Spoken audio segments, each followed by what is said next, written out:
Genética bacteriana, antimicrobianos y resistencia. Mi grupo está conformado por Ilia Martínez, Fiorella Parisi, Valeria Afonso y quien les habla, Diana Ibáñez. Primero quiero comenzar diciendo que la genética microbiana es un área temática dentro de la micro y la ingeniería genética. La genética microbiana estudia los microorganismos para diferentes propósitos. Los microorganismos que se observan son las bacterias y arqueas. Igual que algunos hongos y protozoarios también son temas utilizados para estudiar en este campo. Los estudios de microorganismos involucran estudios de genotipo y sistema de expresión. Los genotipos son las composiciones heredadas de un organismo. La ingeniería genética es un campo de trabajo y estudio dentro de la genética microbiana. El uso de la tecnología de ADN combinante es un proceso en este trabajo. El proceso implica la creación de moléculas de ADN recombinante mediante la manipulación de una secuencia de ADN. Ahora bien, este ADN creado está entonces en contacto con un organismo huésped. La clonación también es un ejemplo de ingeniería genética. La genética microbiana también tiene aplicaciones para poder estudiar procesos y vías similares a las que se encuentran en los seres humanos, como el metabolismo de los fármacos. En esta lámina podemos ver un poco sobre los temas que vamos a hablar alrededor de toda esta clase. Tendríamos una visión general de lo que sería estructura y replicación del cromosoma bacteriano, elementos extracromosómicos, mutación genética y presión selectiva, mecanismo de transferencia de genes e importancia médica del intercambio genético bacteriano. Estructura y replicación del cromosoma bacteriano es un proceso de replicación el cual el mecanismo permite al ADN multiplicarse, es decir, sintetizar una copia idéntica.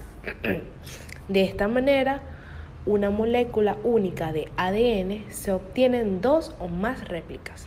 Las principales funciones que debe cumplir un cromosoma son las de replicarse, la de transmitir una célula a otra de una generación a la siguiente y la de expresar la información que contiene. El significado genético de la replicación es el conservar la información genética de manera que una bacteria se divide, da lugar a una bacteria hija que contenga la misma información genética. Replicación del cromosoma bacteriano y replicación del modelo semiconservativo de Watson y de Crick. Sucede que ellos propusieron el modelo de doble hélice, indicando que dicho modelo sugerían una forma más sencilla de replicación. Este modelo fue propuesto por ellos y suponía que el ADN doble hélice separaba 2 hebras y cada una sirve de un molde para sintetizar una nueva hebra siguiendo las reglas de complementariedad de las bases nitrogenadas. Dicho modelo recibieron el nombre de semiconservativo, ya que las dos dobles hélices recién sintetizadas poseían 2 hebras, una era la mitad vieja y la otra era una mitad nueva. Se interpretó que el cromosoma E. coli era circular, que se replicaba de modo semiconservativo, que existía un punto de inicio de la replicación, un origen y un punto de crecimiento. Sin embargo, esta interpretación fue errónea, ya que E. coli existía solamente un punto de inicio de la replicación, pero existían 2 puntos de crecimiento, ya que la replicación E. coli era sexual. Replicación del cromosoma bacteriano y replicación del modelo semiconservativo de Watson y de Crick. En la siguiente imagen voy a explicar un poco qué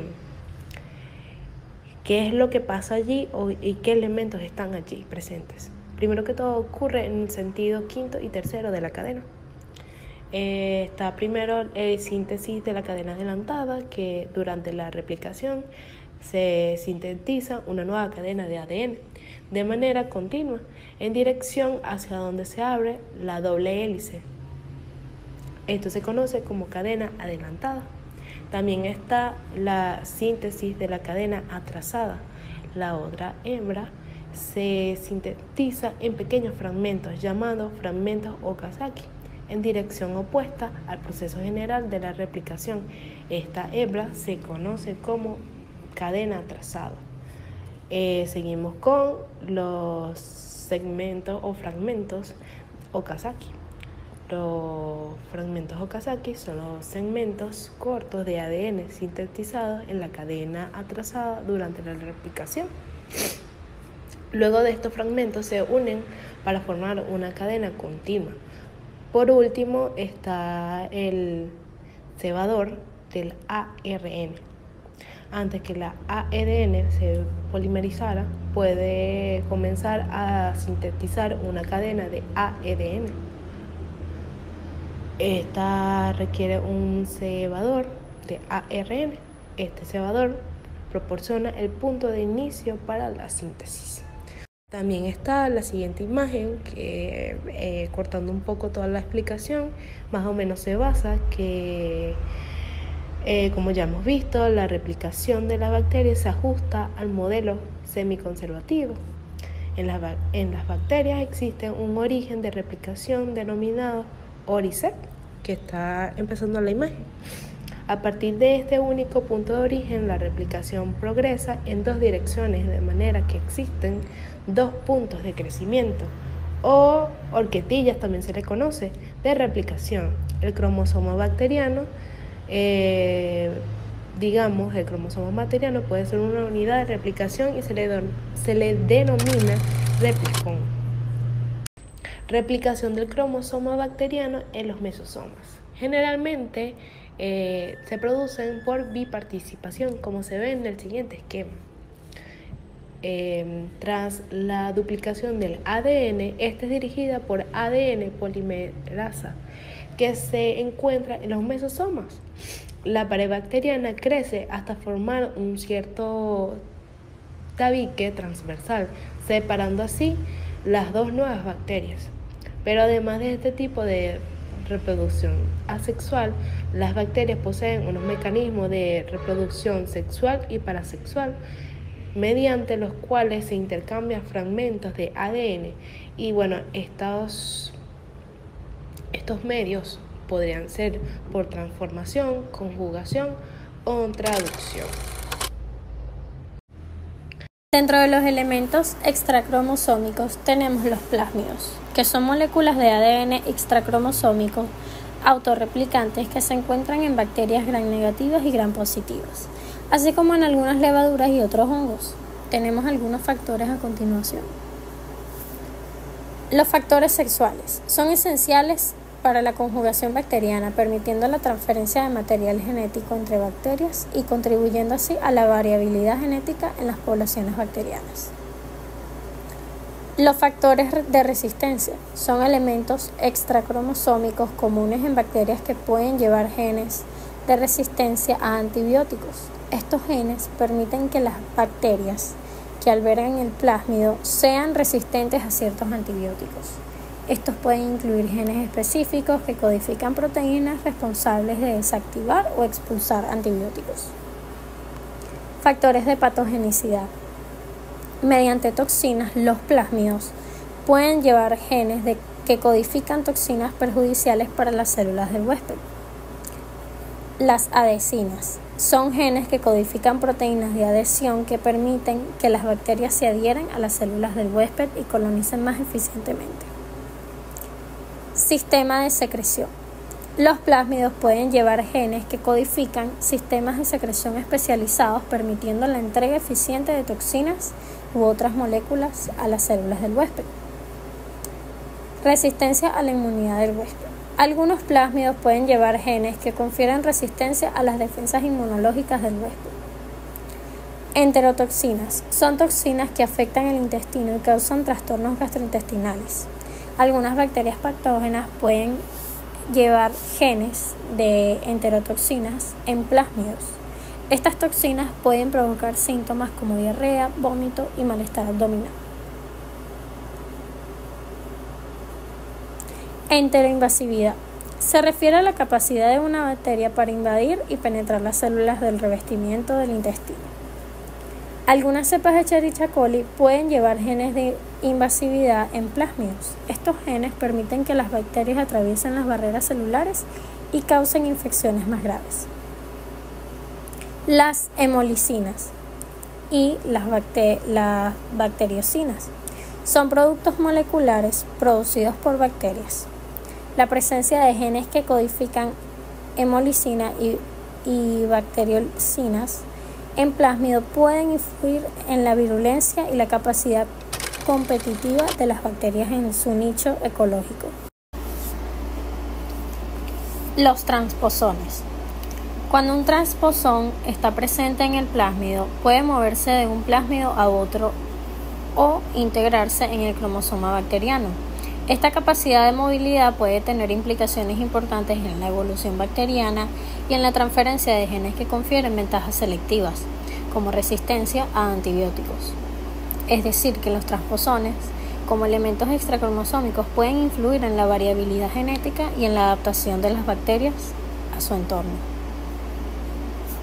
En cuanto a las secuencias de inserción, estas secuencias son fragmentos de ADN que tienen la capacidad de moverse e insertarse en diferentes ubicaciones dentro del genoma bacteriano. En el contexto de elementos extracromosómicos, las secuencias de inserción pueden asociarse con los plásmidos, que son pequeños círculos de ADN independientes del cromosoma bacteriano. Cuando las secuencias de inserción están presentes en el plásmido, pueden facilitar la movilidad de estos plásmidos entre bacterias mediante procesos como la conjugación bacteriana.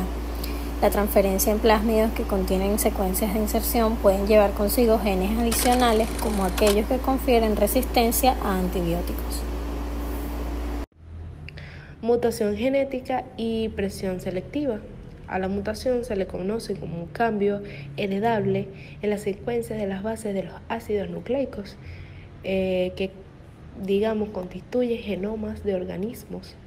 Estos también podría decirse que es una mutación o un cambio de secuencia de ADN en un organismo.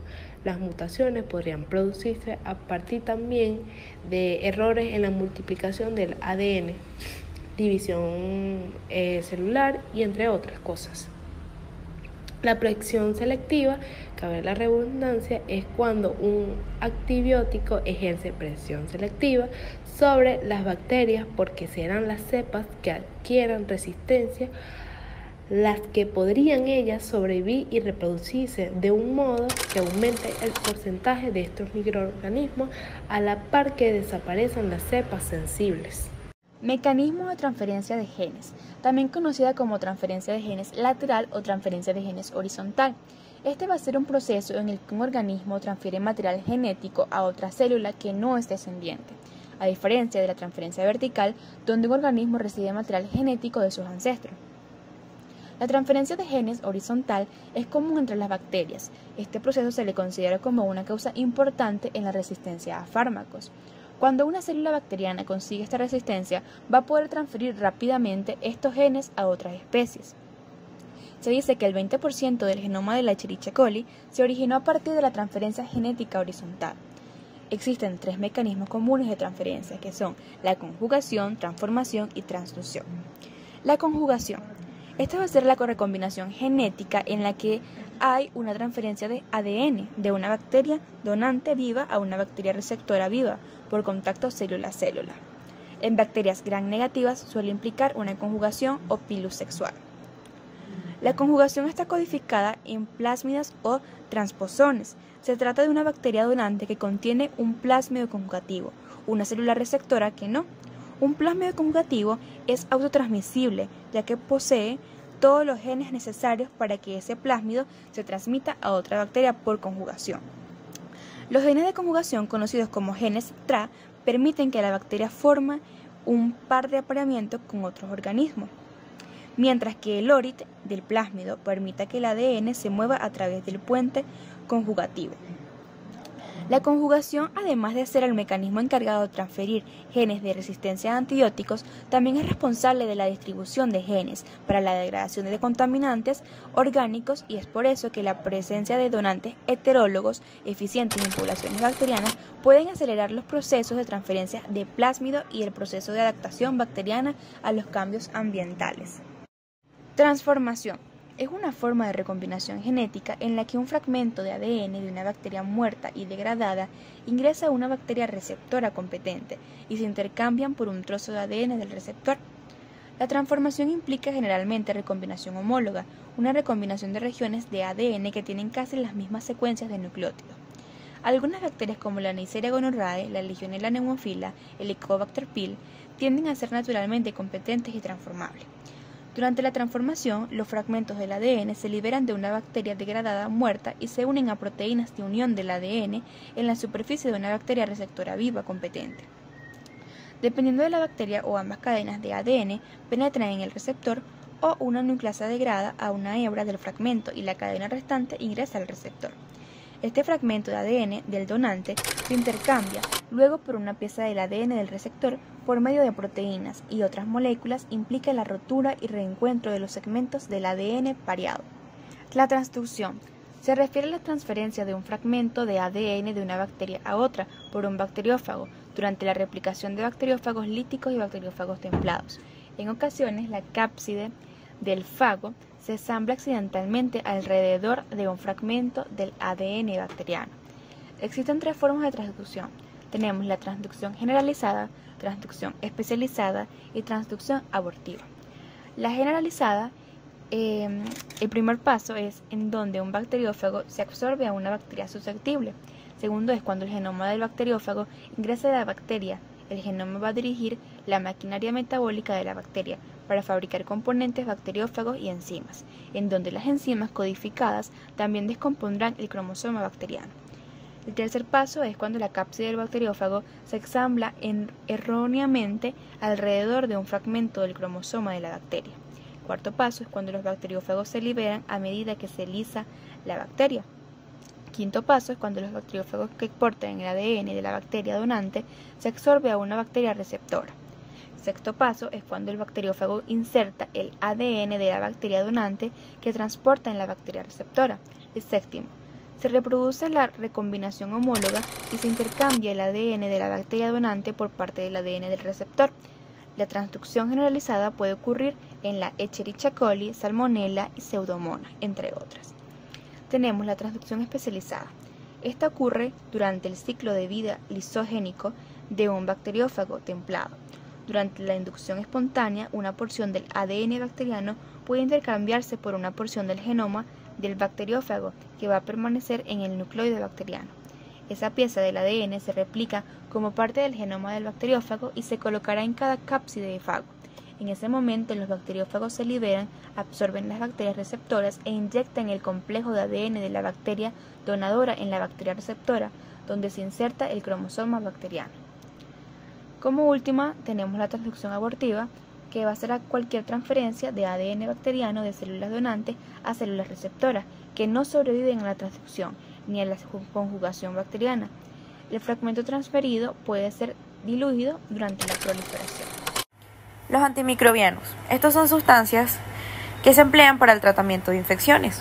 De este concepto podemos deducir que son sustancias que destruyen los microorganismos, que evitan que causen una enfermedad en el cuerpo. Pero lo curioso acá es que los antimicrobianos salen del mismo microorganismo. Por acá tenemos otro concepto que dice sustancia química producida por un microorganismo que desarrolla una actividad antimicrobiana. Su origen puede ser natural o biológico. Se puede obtener de cultivos de microorganismos que pueden ser hongos o bacterias. También tengo por acá que dice que mediante modificaciones de la estructura química de un agente obtenido naturalmente es posible producir estos agentes semisintéticos. Es decir, que los antimicrobianos pueden ser obtenidos de un mismo microorganismo. Un microorganismo que va a causar una enfermedad y es tomado y alterado químicamente para destruir a otros como él. Elección del antimicrobiano adecuado. Esto va a depender del microorganismo y cultivo. En este punto se considera identificar el tipo específico de microorganismo causante de la infección. Por ejemplo, si se trata de una infección bacteriana, se puede realizar un cultivo para determinar la especie bacteriana involucrada, como el Staphylococcus aureus. También influye la sensibilidad del microorganismo. La sensibilidad se refiere a qué tan efectivo es el antimicrobiano contra el microorganismo en cuestión. Ejemplo, si el antibriograma muestra que la bacteria es sensible a la penicilina, este podría ser un tratamiento adecuado. También tenemos gravedad de la enfermedad, que nos dice que dependiendo de la severidad de la enfermedad se podría optar por un tratamiento más agresivo o combinación de distintos antimicrobianos en casos graves como una sepsis. También está la toxicidad, que son, algunos antimicrobianos pueden tener efectos secundarios o ser tóxicos en ciertos pacientes. Por ejemplo, ciertos antibióticos pueden causar daño renal, por lo que se evitarían en pacientes con problemas renales preexistentes. Tenemos los antecedentes de alergia y costo. Si el paciente tiene antecedentes de alergia o ciertos medicamentos, se evitará esos antimicrobianos. Además, el costo del tratamiento también puede ser un factor limitante y se buscaría una opción efectiva pero asequible. Combinación de antibióticos en infecciones graves. En infecciones graves se podría combinar un antibiótico de amplio espectro con otro más específico para abordar múltiples microorganismos. Ejemplo, una combinación de cefatriaxona con acitromicina. También tenemos las vías de administración. La elección de las vías de administración depende de la efectividad y comodidad. Por ejemplo, una infección leve podría tratarse con un antibiótico oral como la amoxicilina, mientras que una infección ocular podría requerir un colirio antibiótico, que sería en gotas. Ahora bien, tenemos los antimicrobianos clasificados según su origen. Antimicrobianos naturales, que se pueden incluir los micóticos. Ejemplos incluyen las penicilinas y cefalosporinas, que son antibióticos producidos por hongos, como el género Penicillium. Los bacterianos, que incluyen las polimixinas, tirotrixinas y colistina. La streptomicina, quinacimina, gentacimina, tobracimina, clortetraxiclina, oxitetraxiclina y eritromicina son antimicrobianos derivados de bacterias, especialmente actinomicidos. Antimicrobianos sintéticos o semisintéticos, que pueden ser los biológicos también llamados. Ejemplos de antibióticos sintéticos o semisintéticos incluyen carbecinina, metacinina, ticarciclina. Estos son antibióticos semisintéticos de la familia de las penicilinas. Tenemos el ipenem, que es un antibiótico sintético de la clase de carbapenemas. Tenemos la doxiciclina y monociclina. Son tetraciclinas semisintéticas derivadas de las tetraciclinas naturales. Y tenemos la claritromicina y acitromicina, que son macrólidos semisintéticos derivados de la eritromicina. En esta siguiente lámina tenemos que es la clasificación de los antimicrobianos según el microorganismo sobre el cual actúan. Tenemos los antivirales que actúan sobre los virus. Ejemplos incluyen el aciclovir, que actúa en infecciones virales como en herpes, la ribavirina, empleada en infecciones por ciertos virus, también como en el de la hepatitis C. Tenemos los antimicóticos que actúan sobre los hongos. Ejemplos pueden ser el itraconazol y ketoconazol, que se utilizan para tratar infecciones fúngicas como la candidiasis. Tenemos también los antiprotosos o antiparasitarios que actúan sobre los protosos. Ejemplos incluyen el metronidazol, efectivo contra los protosos como el trichomonas, el tinidazol, utilizado en infecciones parasitarias. Los antibacterianos o antibióticos actúan sobre las bacterias. Ejemplos son la penicilina, que combate ciertas infecciones bacterianas, y la tetraciclina, que aborda diversas bacterias patógenas. También tenemos, en esta siguiente lámina, la clasificación de antimicrobianos según su espectro de actividad o acción. Tenemos el amplio espectro, que actúa sobre un gran número de especies microbianas. Un ejemplo sería la tetraciclina. Este tipo de antimicrobiano es efectivo contra una amplia gama de bacterias, tanto gram positivas como gram negativas. Tenemos el intermedio espectro, que actúa sobre un número limitado de microorganismos. Ejemplo, los macrólidos. Aunque tienen un espectro más restringido en comparación con los de amplio espectro, los macrólidos aún pueden abordar una variedad de bacterias gram positivas y gram negativas. Aspecto reducido. Actúa sobre un pequeño número de especies microbianas. Ejemplo, la polimixina. Este tipo de antimicrobiano es más específico y suele utilizarse en casos más selectos debido a su acción contra bacterias gram negativas. Claro que la elección del espectro de actividad depende de la naturaleza específica de la infección y del microorganismo involucrado, buscando así un tratamiento más preciso y eficaz. Vamos con su clasificación en dos grandes grupos según su efectividad de acción predominante. Tenemos los bactericidas, que matan a los microorganismos existentes. Ejemplo, la penicilina. Estos antimicrobianos son eficaces al eliminar directamente las bacterias, lo que es crucial en infecciones graves o cuando se necesita una acción rápida. Tenemos los bacteriostáticos. Impiden la reproducción de los microorganismos. Ejemplo, la clorafenicol. Estos son antimicrobianos que no matan directamente la bacteria, pero detienen su crecimiento y reproducción. Son útiles cuando el sistema inmunológico del paciente puede eliminar las bacterias existentes una vez que su reproducción se detiene. También tenemos la clasificación de los antimicrobianos según su mecanismo de acción sobre la célula. Tenemos en primer lugar los inhibidores de la síntesis de la pared celular. Incluyen las penicilinas, cefalosporinas, monobactamas, carbapenemes, peptídicos y otros. Estos son antimicrobianos que afectan la formación de la pared celular de las bacterias, debilitándolas y llevándolas a su muerte. Alteración de la permeabilidad de la membrana celular en segundo lugar. Estos involucran polienos, polimixinas, imadosoles, ionóforos, peptídicos y griseofulvina. Estos agentes actúan combinando la permeabilidad de la membrana celular, comprometiendo la integridad de los microorganismos. Tenemos los inhibidores de la síntesis de metabolitos importantes para la célula. Tenemos los sulfonamidas y trimetropinas. Estos antimicrobianos interfieren con la síntesis de metabolitos esenciales para la célula, como los ácidos nucleicos. Tenemos los inhibidores de la síntesis de ácidos nucleicos. Las quinolas, ansamicinas, diamonipirimidinas y otros actúan interfiriendo con la síntesis de ácidos nucleicos, perturbando la replicación y transcripción del material genético. Por último lugar, tenemos los inhibidores de la síntesis de proteínas. Incluyen las tetraciclinas, aminoglucósidos, que actúan sobre la subunidad 30S y otros sobre la subunidad 50S, como cloranifenicol, lincosamidas, macrólidos y azúcares complejos. Estos antimicrobianos afectan la síntesis de proteínas en las bacterias, impidiendo su crecimiento y reproducción. Cada categoría de antimicrobianos aborda la infección desde diferentes perspectivas moleculares, permitiendo un enfoque más efectivo y específico. En esta siguiente lámina podemos ver la estructura celular de una bacteria. Podemos ver su pared celular, su membrana celular, metabolismo de ácido fólico, interferencia en síntesis proteica, subunidad 30S, subunidad 50S y su replicación de ADN. También allí cada uno tiene su tipo de antimicrobiano que puede afectar a la zona señalada. Siguiendo con el tema, tenemos los tipos de resistencia microbiana.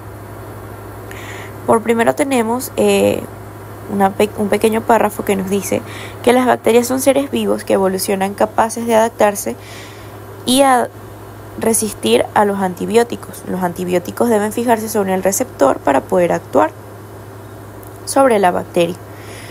Primero tenemos la mutación del receptor. Si el receptor cambia tras una mutación, impide la vinculación del antibiótico. Esto no es todo por acción de la bacteria, sino por acciones externas a el antibiótico y la bacteria. Tenemos en segundo lugar la modificación del antibiótico. Numerosas cepas resistentes fabrican una enzima que modifica la molécula del antibiótico, evitando así que sea efectivo para eliminar a la bacteria. Tenemos la impermeabilidad de la bacteria. La bacteria cierra sus poros y el antibiótico no puede penetrar, es decir, no puede entrar y actuar sobre el microorganismo o la bacteria. Por último, tenemos la expulsión del antibiótico. Algunas bacterias son capaces de rechazar los antibióticos por parte de la aspiración fuera de la célula. Como podemos ver allí en la imagen, el antibiótico logra entrar, pero luego es expulsado por la aspiración.